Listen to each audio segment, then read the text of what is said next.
Kaleshwaram commission ఎదుట అధికారులు సంచలన విషయాలు వెల్లడించినట్టుగా తెలుస్తోంది.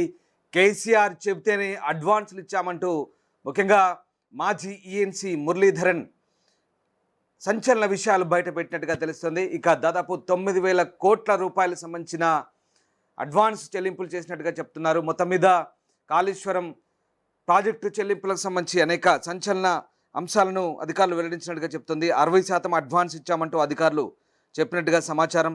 అధికారుల వివరణతో గులాబీ శ్రేణుల్లో వణుకు పడుతోంది. జ్యుడిషియల్ కమిషన్ ఎంక్వైరీలో రిటైర్డ్ ఈఎన్సీ మురళీధర్ సంచలన అంశాలు వెల్లడించారు. బ్యారేజ్లకు ఎంత ఖర్చు అయిందని కమిషన్ ప్రశ్నిస్తే 9,000 కోట్ల వరకు ఖర్చు అయి ఉంటుందంటూ మురళీధర్ చెప్పినట్టుగా తెలుస్తుంది. డిపిఆర్లో 13,559 కోట్లతో అంచనాలు ఇచ్చారంటూ కమిషన్ ఫైర్ అయినట్టుగా తెలుస్తుంది. బ్యారేజీలో నీళ్లు నిల్వ చేయాలని చెప్పింది కూడా కేసీఆర్ అని అంటూ మరో అధికారి వెల్లడించినట్టుగా తెలుస్తుంది. మొత్తం మీద కేసీఆర్కు కాళేశ్వరం ఉచ్చు బిగుస్తోంది. కేసీఆర్ చెబితేనే 60% అడ్వాన్సులు ఇచ్చామంటూ అధికారులు చెప్పినట్టుగా తెలుస్తోంది. అధికారుల వివరణతో గులాబీ శ్రేణుల్లో వణుకు పుడుతోంది.